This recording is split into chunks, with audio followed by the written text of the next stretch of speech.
চা বাগানের শ্রমিক ও তাদের শিশুদের ভবিষ্যৎ এবং স্বাস্থ্য ব্যবস্থার সমস্যার সমাধানে উদ্যোগ টি অ্যাডভাইজারি কাউন্সিলর। শনিবার শিলিগুড়ির বিবেকানন্দ ভবনে টি অ্যাডভাইজারি কাউন্সিলরের দ্বিতীয় বৈঠক আয়োজিত হয়। টি ডিরেক্টরেটের এই বৈঠকে উপস্থিত ছিলেন মন্ত্রী মলয় ঘটক বুলুচিক বড়াইক, রাজ্যের পাবলিক অ্যাকাউন্টস কমিটির চেয়ারম্যান কৃষ্ণ কুমার কল্যাণী, রাজ্যসভার সাংসদ শান্তা ছেত্রী, জিটিএর মুখ্য কার্যনির্বাহী আধিকারিক অনিত থাপা সহ অন্যান্য সদস্যরা। চা বাগান শ্রমিকদের সমস্যা সমাধানের উদ্যোগ নিলেও বোনাস নিয়ে পাহাড়ের চা বাগান শ্রমিক সংগঠনগুলোর মধ্যে তুমুল বিরোধিতা শুরু হয়েছে।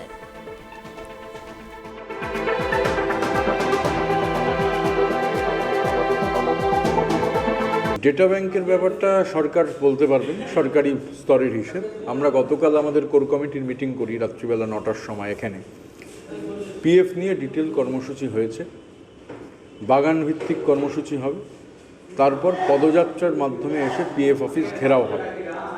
আমরা পুজোটা মিটে গেলেই 20 তারিখ, অক্টোবর মাসের 20 তারিখ থেকে আমাদের এই বাগান ভিত্তিক কর্মসূচিটা শুরু হচ্ছে। শুধু পিএফের এজেন্ডা নয়, অন্যান্য যে এজেন্ডা, লাগাতার গেট মিটিং, লাইন মিটিং, আমরা ক্যালেন্ডারও প্রকাশ করে দেবো জেলার ভিত্তিতে কোন জেলায় কবে হচ্ছে। शिंगला गार्डन में प्रॉमिस किया देने के लिए, जंगपाना गार्डन में वो लोग देने के लिए वो लोग मालिक से बात प्रॉमिस किया है। वैसे मतलब सिपाही दराटी गार्डन के मालिक से बात 20% देने के लिए रेडी है, हम लोग बात कर रहे हैं। तो वो ग्लेनरीज ने तो दार्जिलिंग की बंद कर दिया, बोल रहा कि ये उसका खुद का बिजनेस है, उसका बिजनेस के बारे में हम बोलने वाला कोई भी नहीं है। उसका व्यापार है, वो टी बेचे ना बेचे उसका मर्जी है, उसका दुकान के बीच में हम बोलने वाला एक पॉलिटिकल स्टेटमेंट नहीं रहता। তো আজকে আমাদের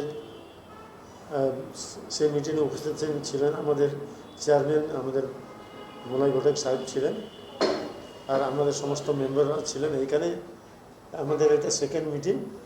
এই সেকেন্ড মিটিংয়ে আমাদের মেনলি আজকে যেটা আমাদের আলোচনা হয়েছে, যাতে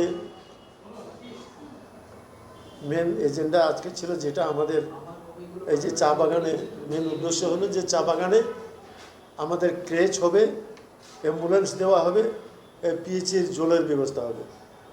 তো আজকের মেন হলো যেটা অ্যাম্বুলেন্স 50টা ক্রেচ হবে, সেইখানে অ্যাম্বুলেন্স দিবে, আর পিএইচি 20টা হবে, আর অ্যাম্বুলেন্স, ক্রেচ আর পিএইচি এই কাজগুলো হবে। এর জন্যই আজকে এখানে মেনলি আলোচনা হয়েছে। ইমিডিয়েটলি আজকে এই কাজটা যখনই হবে সেটা এনপিডিটির মাধ্যমে ওইখানে টেন্ডার হবে, আর ওই টেন্ডার মাধ্যমে সেই এজেন্সিকে কাজ